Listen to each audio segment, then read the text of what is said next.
ओम नमस्कार दोस्तों, जय हिंद, वंदे मातरम। भारत माता की जय। आपके समक्ष आज हम पुनः आचार्य कात्यायन का परिचय लेकर उपस्थित हैं। तो आइए देखते हैं। आचार्य कात्यायनः। आचार्य कात्यायन पाणिनेरष्टाध्यायीम् अधिकृत्य अनैकैराचार्यैर्विविधा ग्रंथाः लिखिता। पाणिनि के अष्टाध्यायी को अधिकृत्य मैंने अधिकृत करके, अर्थात उसको आधार मान करके, उसको लेकर के अनेक आचार्यों के द्वारा विविधा मैंने अनेक प्रकार की ग्रंथ लिखिता लिखे गए हैं। पाणिनि की अष्टाध्यायी को आधार मान करके अनेक आचार्यों के द्वारा विविध ग्रंथों की रचना की गई है। अनेक प्रकार के ग्रंथ लिखे गए हैं। तेषु महामुनि कात्यायनः अन्यतमः विद्यते। तेषु मन उनमें, उन ग्रंथों में, उन विद्वानों में महामुनि कात्यायनः अन्यतमः विद्यते। महामुनि कात्यायन एक अन्यतम श्रेष्ठ हैं, एक श्रेष्ठ लेखक हैं। पाणिनि कात्यायनौ सतीर्थ्यौ आस्ताम। पाणिनि मन पाणिनि, कात्यायन और कात्यायन। पाणिनि और कात्यायन सतीर्थ्यो आस्ताम, अर्थात एक ही गुरु के शिष्य थे, सहपाठी थे। सतीर्थ एक गुरु के शिष्य, एक गुरुकुल में पढ़े हुए थे। कात्यायनो अस्य गोत्रजा विधानम अस्ति। कात्यायन अस्य मन इन महर्षि का गोत्रजा विधानम, अर्थात गोत्र का नाम अस्ति मन है। कात्यायन इनके गोत्र का नाम है। अस्य मूल नाम वररुचि ही। अस्य मन इन महर्षि का मूल नाम वररुचि है, अर्थात महर्षि कात्यायन का मूल नाम वररुचि है। लेकिन कात्यायन जो है वो इनका गोत्र का नाम है। प्रियतद्धितः दाक्षिणात्याः इत्यनेन महाभाष्यवचनेन प्रतीयते यत् कात्यायनो दाक्षिणात्यः आसीत्। प्रियतद्धिताः दाक्षिणात्याः इत्यनेन मन इस महाभाष्य वचनेन, महाभाष्य के वचन के द्वारा प्रतीयते प्रतीत होता है, यत् कि कात्यायन दाक्षिणात्य मन दक्षिण के रहने वाले आसित मन थे।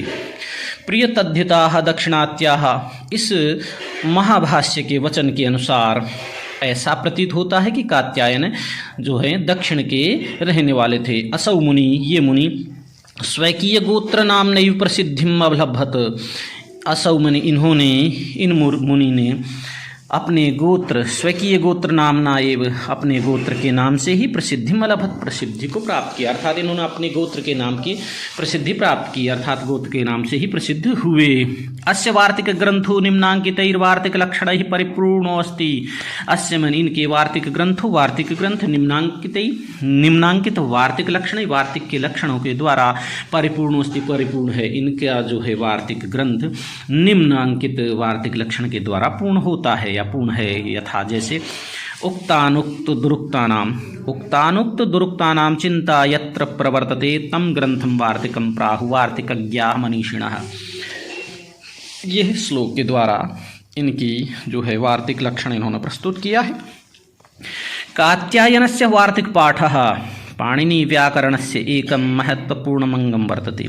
कात्यायन का वार्तिक पाठ पाणिनि व्याकरणस्य, अर्थात पाणिनि व्याकरण का एक महत्वपूर्ण अंगम वर्तते, एक महत्वपूर्ण अंग है। कात्यायन का वार्तिक पाठ पाणिनि व्याकरण का एक महत्वपूर्ण अंग है, अर्थात इनके वार्तिक के बिना पाणिनि व्याकरण पूर्ण नहीं होती। एतस्मात्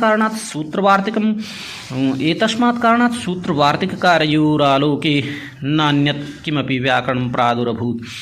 इस कारण से सूत्र और वार्तिक कारक, इन दोनों के प्रकाश में, अर्थात इन दोनों के बाद नान्यत अन्य कोई भी व्याकरण प्रादुर्भूत नहीं हुई, अर्थात इनकी उत्कृष्ट व्याकरण के पश्चात किसी अन्य व्याकरण की आवश्यकता महसूस नहीं हुई।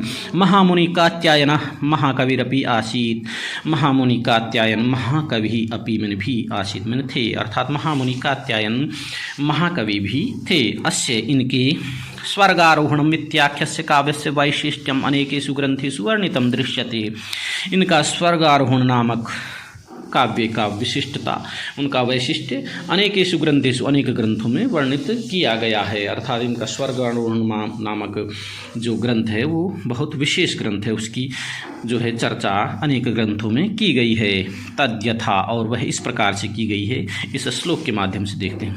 यह स्वर्गारोहणम कृत्वा स्वर्गम मानितवान् भुवि काव्येन वररुचिरेणैव ख्यातो वररुचिः कवि।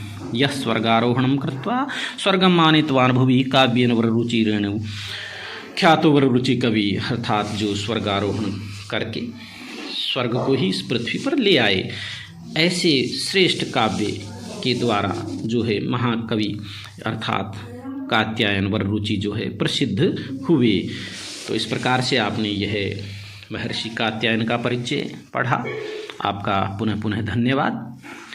जय हिंद, वंदे मातरम, भारत माता की जय। जयतु भारतम, जयतु संस्कृतम।